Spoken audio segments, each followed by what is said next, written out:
If you're a fan of co-op games, you might have played one of these games. They are some of the most prominent and critically acclaimed co-op games of the last decade. The most popular out of these three is It Takes Two by far, which got a lot of recognition for being one of the best co-op games in recent years, if not all time. But what do they have in common? This guy, Josef Fares. Josef Fares is a Swedish-Lebanese movie and video game director. He released his debut movie, Yalla Yalla, in 2000, which gathered a cult following shortly after. Although he continued to direct and write movies for the next decade, with success may I add, it was always written in the stars that he would end up making a video game one day. Nej, kolla. Jag försöker spela tv-spel när jag är hemma. Ja, and when he did, his vision became clear. From day one he wanted to make completely unique and original games. His idea is that gaming is a new art form where there is still a lot of hidden potential and many untapped territories. Although I would be intrigued to know what he thinks these are, it is clear that he chose to venture into one of these, co-op games. Fares' first game, Brothers: A Tale of Two Sons, is a quite simple adventure game where the two brothers search for the water of life to save their father. A Way Out is a split-screen action-adventure game where the two inmates try to escape the walls of prison, and as you can guess, they get into all sorts of trouble. It Takes Two is a 3D puzzle platformer where two parents who are about to get a divorce are transformed into wooden dolls by their daughter's tears. The two latter were both developed by Hazelight Studios, and they are also exclusively co-op games, whereas Brothers can both be played by one or two players.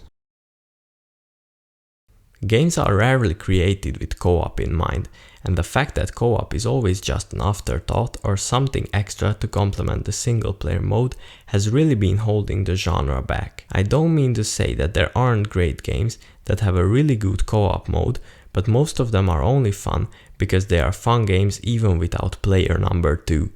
Just think about it, Minecraft, Terraria, Stardew Valley and Lego games can all be played by 2 players, but they don't make a huge effort to differentiate between a single player and a co-op experience. Adding a second player and then maybe changing the health of a boss or an enemy isn't what I would like this genre to be, because I agree with Josef Fares.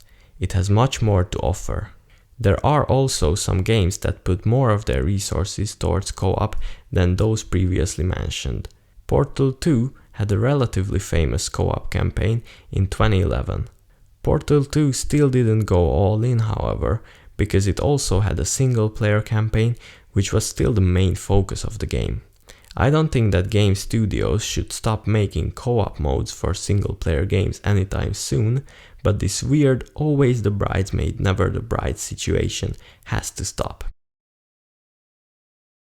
By far the most important thing that Josef Fares has done for co-op gaming is making games that are exclusively co-op.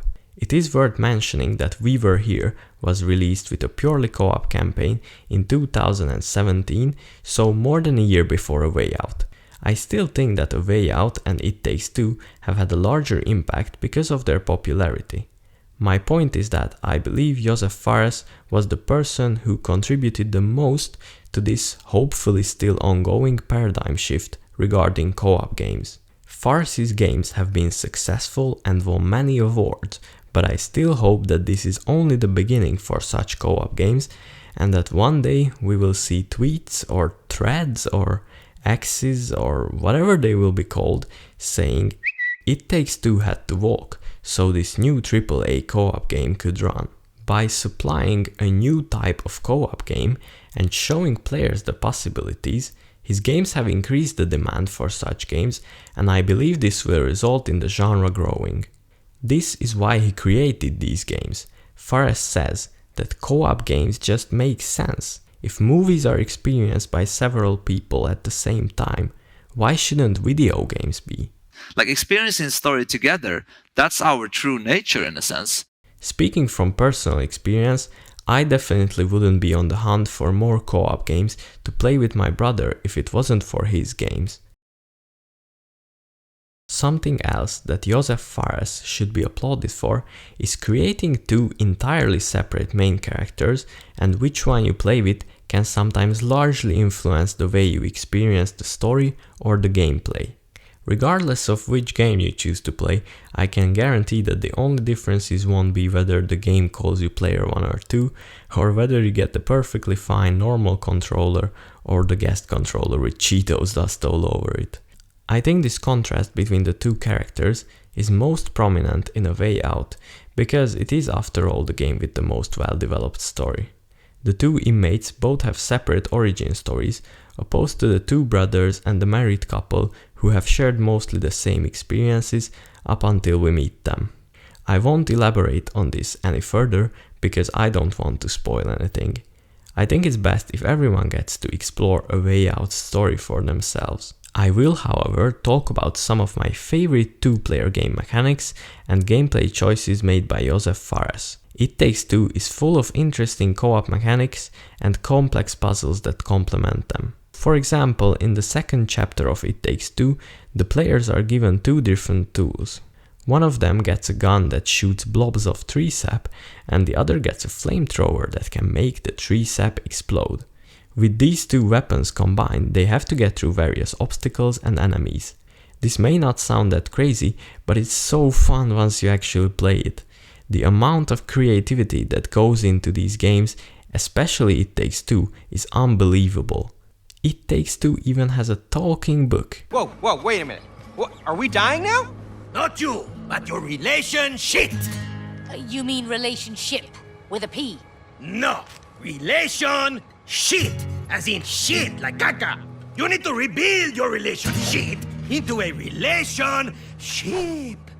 The game is just crazy in the best way possible. The roughly 12-13 hour campaign is jam-packed with content, and I can almost guarantee you won't be bored while playing this. I would argue that this difference between the two characters also gives the game's replayability. Even though the games are quite linear, I have for example played A Way Out 2 times with the two different main characters. Although the gameplay of A Way Out is not on par with It Takes Two, I wouldn't compare it to The Walking Dead either. Sure, it can become quite dialogue and cutscene heavy at some points, but there is also stealth, driving, shooting, and many more one-off elements that make the game A special one. These aren't meant to be complex, they're fun because of the teamwork with the person sitting next to you, and not because they require to be a pro gamer. I also like how every once in a while, A Way Out makes the two characters choose between two options that the game offers. There usually is a violent and a calm way to do things in relation to the characters' temperaments according to the story. Having a seal of quality isn't easy in gaming. To be trusted by gamers, I think you need two things that Josef Fares does really well in his games. One of them is innovation. I think Rockstar has been considered the most notable game studio when it comes to pushing boundaries. They're always trying to make the greatest game ever made. You know, when they are not releasing GTA 5 for the 1000th time. When I play a game thought up by Fares, I feel that he tried to do something no one else has. Brothers, which is the first of the three games, stands out with its unique controls where the two characters are controlled with two joysticks on the same controller.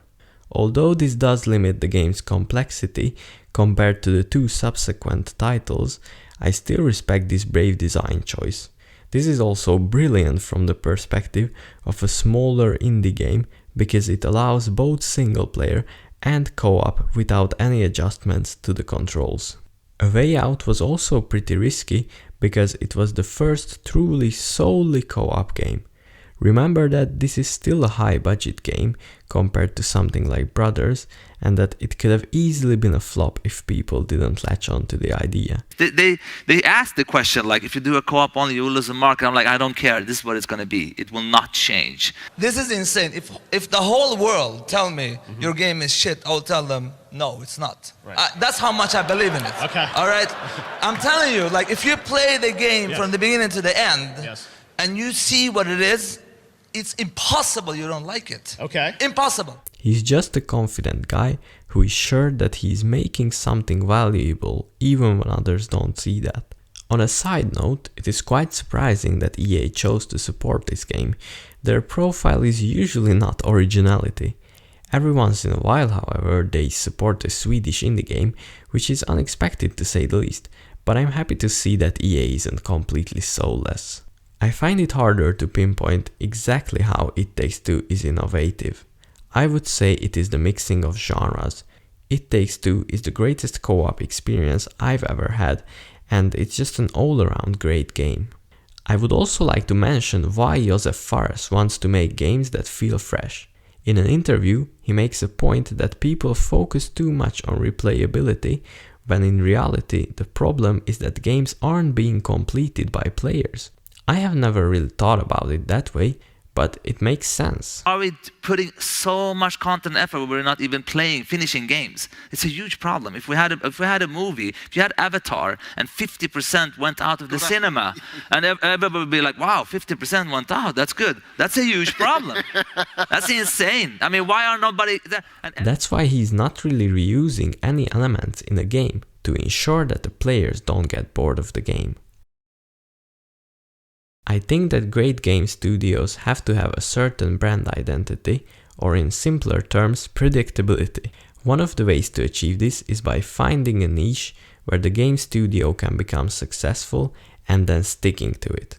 Rockstar has mastered their niche, and now they are the largest name when it comes to open-world, story-oriented games. Josef Fares believes in co-op games wholeheartedly, and he finds it important to stay true to that. I don't think that Josef Fares has gotten to the point Rockstar has, but I do think that his games with Hazelight Studios have potential to reach the same untouchable holy grail status for co-op games in the future.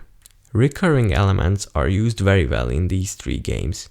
You never feel like they are reusing content, but there are still a couple of familiar game elements alongside a few Easter eggs and callbacks. Hey, Naya!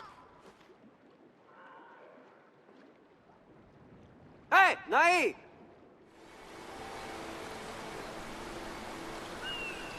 Naya! Nai! Stop!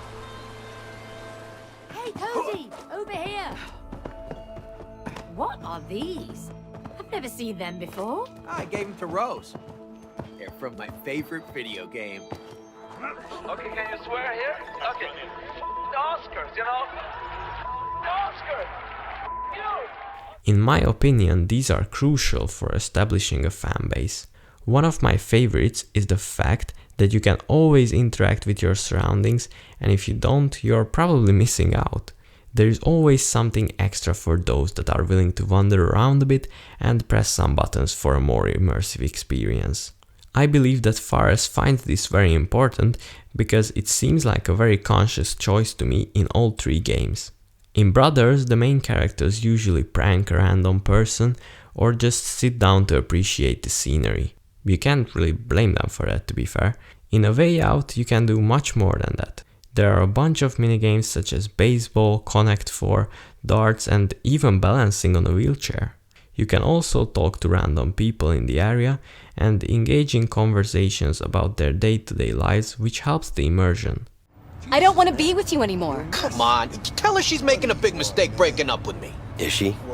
Making a big mistake? Yes, of course she is. No, you slept with my best friend. Ugh. It Takes Two also has some minigames that are pretty fun if you just want to compete with the person sitting next to you and take a break from progressing in the story. Another thing that luckily seems to return every game is the fact that there is some scene where the two characters are either flying or gliding. It was so fun to see this happen in all three games, and I'm sure that every player will notice quite a couple of things like this. Even though multiplayer has become one of the most popular gaming genres, unless you are playing with your friends, you are just in a lobby full of people with no real connection to them, and that can feel very isolating. If that experience can be compared to social media, then co-op games are actually hanging out with your friends. This might be too dramatic for a YouTube video, but it's true. People call Gen Z the lonely generation. What I mean to say with all of this is that we need co-op games, maybe more than ever. I respect Josef Fares for seeing the value in a neglected art form and turning it into something new to bring gamers together. Last but not least, I also want to give credit to Hazelight Studios. I know this video is about Josef Fares and how he changed co-op gaming, but I know that these games couldn't have been made without the developers, and I can't wait to see what Hazelight Studios and Josef Fares will surprise us with next. Thanks for watching! I hope you enjoyed this video, make sure to hit the subscribe button if you did, and I'll see you in the next one. Bye!